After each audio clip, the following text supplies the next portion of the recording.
Amahoro bwoko bw'Imana, ndabasuhuje cyane aho muherereye hirya no hino.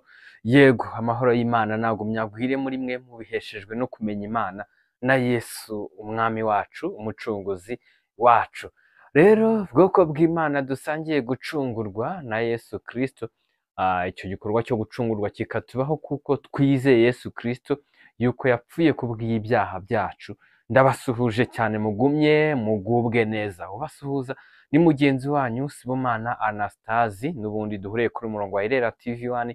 Turi mu kiganiro tumenya amateka mu iyobokamana, n'ubundi ikiganiro kinyura kuri Irera TV1 buri munsi, dore ko kuri uyu murongo twigiraho byinshi cyane bitandukanye bifasha ubwoko bw'Imana mu gihe tukiri kuri uyu mubumbe w'isi, kugira ngo tubashe kunoza no gukora icyo Imana Data wa twese idusaba cyangwa kugenderamo mu gihe tukiri kuri uyu mubumbe w'isi.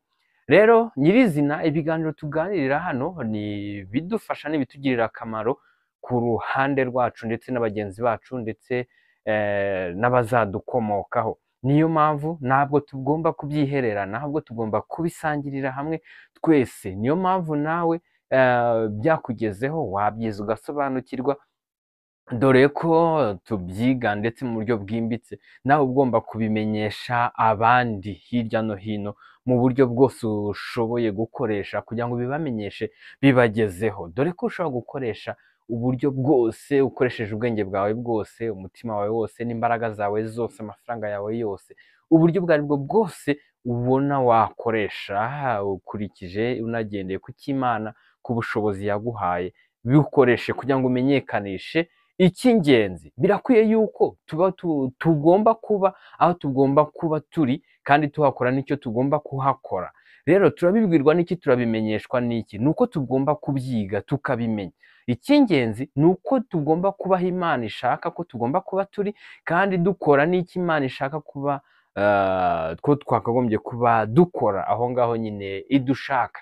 Turabibwirwa n'iki? Turabisanga mu byo yatumenyesheje cyangwa yatwandikiye mu gitabo cya Bibiliya. Yego, rero nk'ubwoko bw'Imana ku itariki y'uyu munsi turareba nyirizina mu buryo bwimbitse imwe mu mpamvu, yego, imwe mu mpamvu ituma cyangwa mu mpamvu zituma twigisha ubutumwa bwiza bwa Yesu Kristo. Rero nk'ubwoko bw'Imana buri gihe, buri hantu, kuri buri gikorwa duhoza umutima ku by'iwacu mu ijuru, kuko tuba tuyoborwa n'umwuka, n'ubundi tuba tuyoborwa n'umwuka wiyashyizeho ubwami tuzabamo.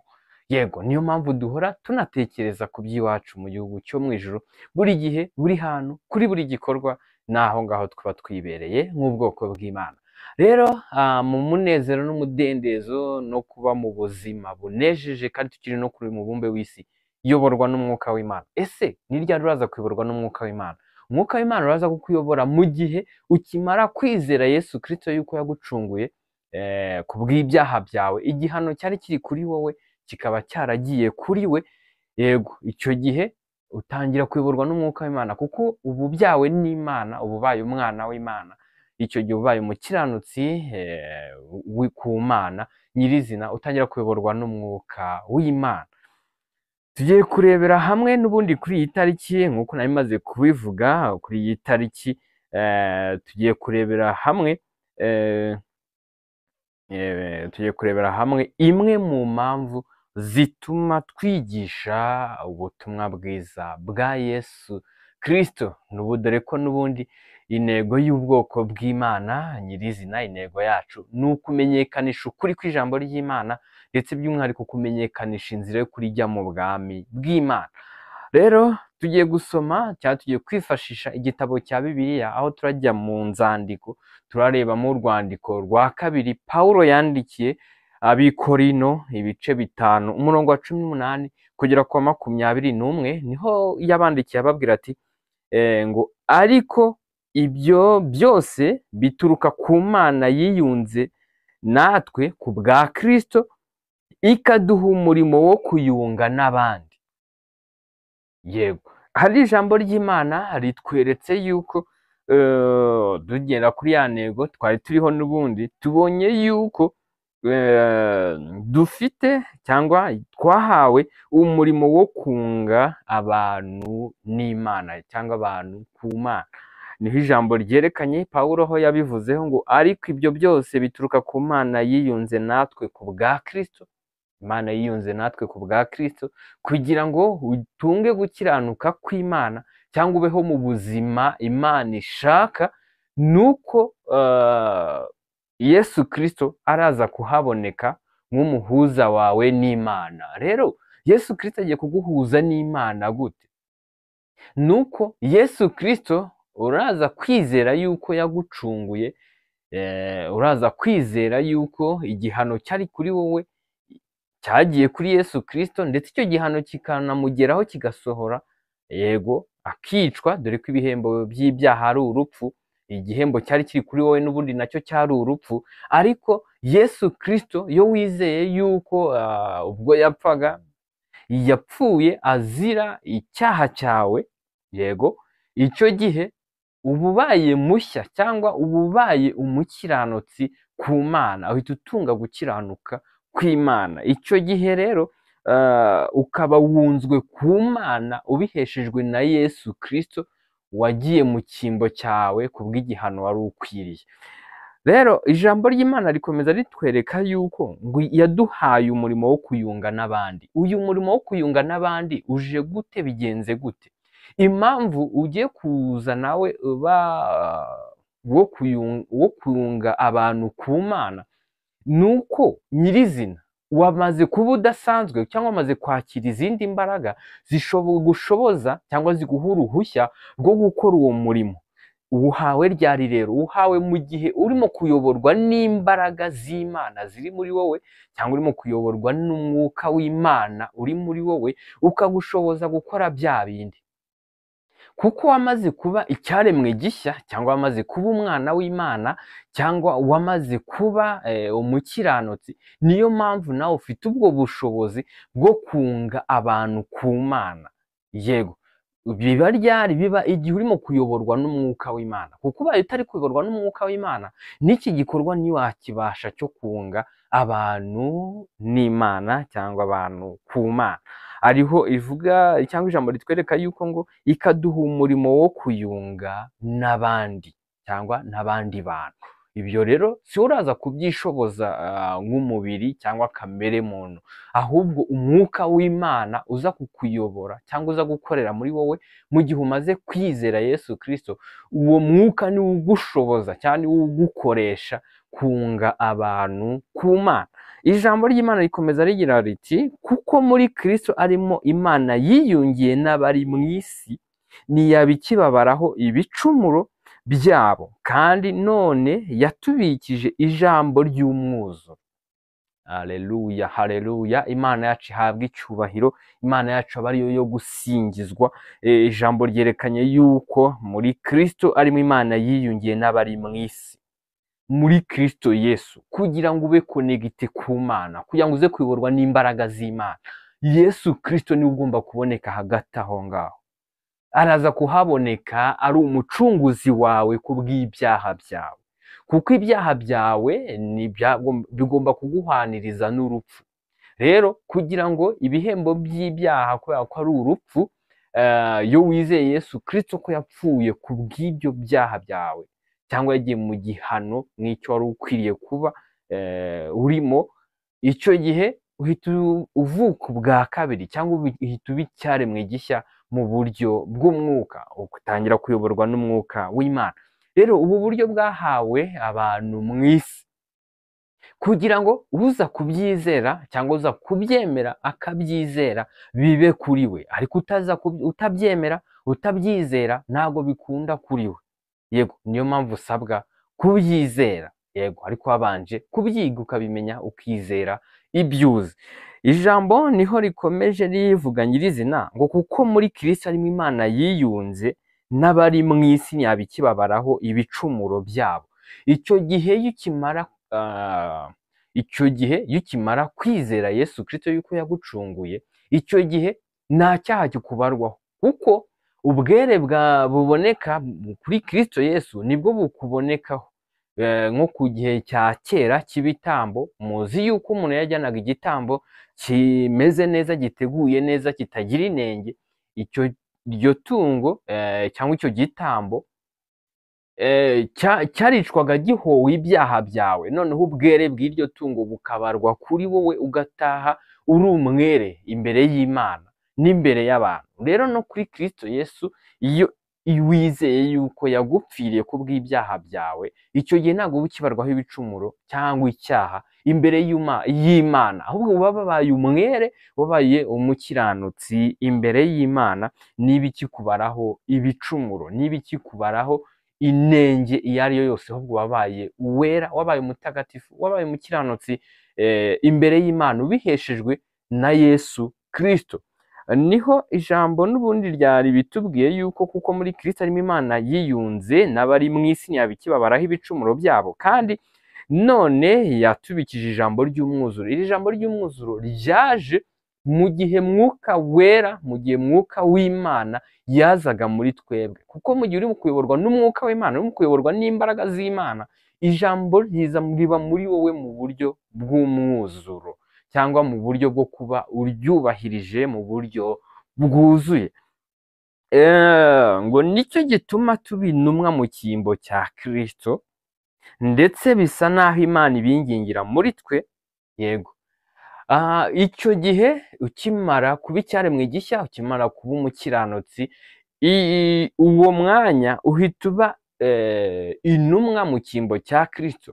Tuzi yuko ijambo ryerekana yuko Imana, kugira ngo abari mu isi tubashe gukurwaho urupfu rw'iteka cyangwa tuba abakiranutsi, yaduhaye Yesu Kristo. Rero icyo gihe iyo Yesu Kristo wamaze kumwizera, imbaraga yari iri muri Kristo iba muri wowe, noneho ugahita nawe utambutsa ubutumwa bwiza, ubuyobowemo n'imbaraga y'Imana n'ubundi yabonekaga muri Kristo Yesu ubwo yari ari mu isi, cyangwa yari ari kuri uyu mubumbe w'isi. Ngo nicyo gituma tuba intumwa mu cyimbo cya Kristo. Turaba intumwa mu cyimbo cya Kristo kubera ko Umwuka w'Imana uba uri muri twebwe. Rero kuko Umwuka w'Imana n'ubundi ari wo wari uri muri Yesu, rero niyo umaze kuba uw'Imana, cyangwa wamaze kuvuka ubwa kabiri, cyangwa wamaze kuba umwana w'Imana, ubeshejwe no kwizera Yesu Kristo ko yagucunguye, icyo gihe wa Mwuka w'Imana nawe uba muri wowe. Icyo gihe umurimo Kristo yakoraga nawe urawukora. Uwuhe? W'ubutumwa bwiza, cyangwa gutambutsa ubutumwa bwiza, cyangwa kumenyesha abantu amakuru y'icyabavana mu rupfu kikabageza mu bugingo, cyangwa icyavana abantu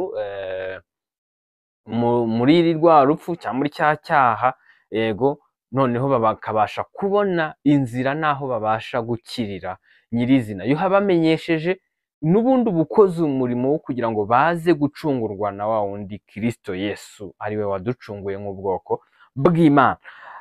Ijambo rikomeza ryerekana ngo nicyo gituma tuba intumwa mu cyimbo cya Kristo, ndetse bisa naho Imana ibingingira muri twe. Imana nimba irimo kubingingira muri twebwe, nuko Umwuka w'Imana uri muri twebwe niwo kubahata gukora icyo mugomba gukora. Umwuka w'Imana uri muri twe niwe urimo kubabwira yuko mugomba kwizera Yesu Kristo, yuko ari we wabacunguye, kugira ngo muyoborwe n'uwo Mwuka w'Imana uzadushoboza gukora ibituma tugororerwa mu bwami bw'Imana. Icyo gihe ngira ngo iyo umaze kuba uyoborwa n'Umwuka w'Imana, ntabwo tuba tukigenga, ahubwo Umwuka w'Imana niwe utuyobora. Niyo mpamvu dutangira, ukimara kuyoborwa n'Umwuka w'Imana, uhita utangira gukora ibyiza Imana ishaka byose, kuko n'ubundi uba urimo kuyoborwa n'Imana mu buryo bw'umwuka. Ijambo rikomeza ritwereka ko ngo ndetse bisa naho Imana ibingingira muri twe, nuko rero turabahendahenda mu cyimbo cya Kristo kugira ngo mwiyunge n'Imana. Yego, kugira ngo wiyunge n'Imana, kwiyunga n'Imana urayiyungaho mu gihe ubiheshejwe n'uko wizeye Yesu Kristo nk'umucunguzi w'ubugingo bwawe. Ijambo rikomeza ryerekana yuko ngo kuko utigeze kumenya icyaha, Imana yamuhinduye kuba icyaha ku bwacu, kugira ngo muri we duhinduke gukiranuka kw'Imana. Turaza guhinduka gukiranuka kw'Imana tubiheshejwe n'uwagizwe icyaha cyangwa yego n'uwahinduwe kuba icyaha, kugira ngo nitwizere uwo nguwo yuko igihano cyacu yakishyizeho duhinduke gukiranuka kw'Imana, nk'uko ijambo rivuze ngo kuko utigeze kumenya icyaha Imana yamuhinduye kuba icyaha ku bwacu. Icyo gihe ahinduwe kuba icyaha kugira ngo nyirizina ibyaha byose abyishyireho. Uruza kwizera cyangwa kwemera yuko icyaha cye nawe yakishyizeho, icyo gihe niho biraza kumuhesha gukiranuka. Yego, ubwoko bw'Imana ndabashimiye ku biganiro tugira cyangwa tuganiraho, n'ubundi kuri uyu murongo wa Irera TV1 n'ibyo tuhuriramo hirya no hino mu materaniro, birakwiye yuko washyira kuri komenti ikibazo wagira cyane icyo ushaka gusobanuza cyane ikindi ushatse kumenya nk'amakuru icyo ari cyo cyose, cyandike muri komenti. Yego, tubashe kuba twakugezaho ibisobanuro mu buryo bwimbitse dukurikiza icyo ijambo ry'Imana ritumenyesha mu byanditswe mu gitabo cya Bibiliya. Rero niho twari tubonye buryo ki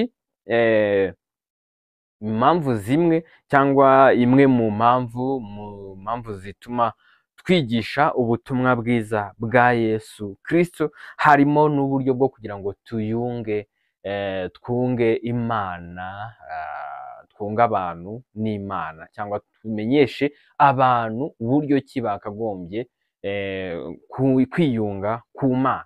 Yego, icyo gihe utasobanuye cyangwa utigishije yuko Yesu Kristo ari we muhuza w'Imana n'abantu, icyo gihe ubwo butumwa bwaba bunyuranye n'icyo tumaze kwiga aka kanya. Ubwoko bw'Imana ndabashimiye, dore ko ubwoko bw'Imana buri gihe buri hantu kuri buri gikorwa duhoza umutima ku by'iwacu mu ijuru, kubera ko tuba tuyoborwa n'umwuka wiyashyizeho ijuru.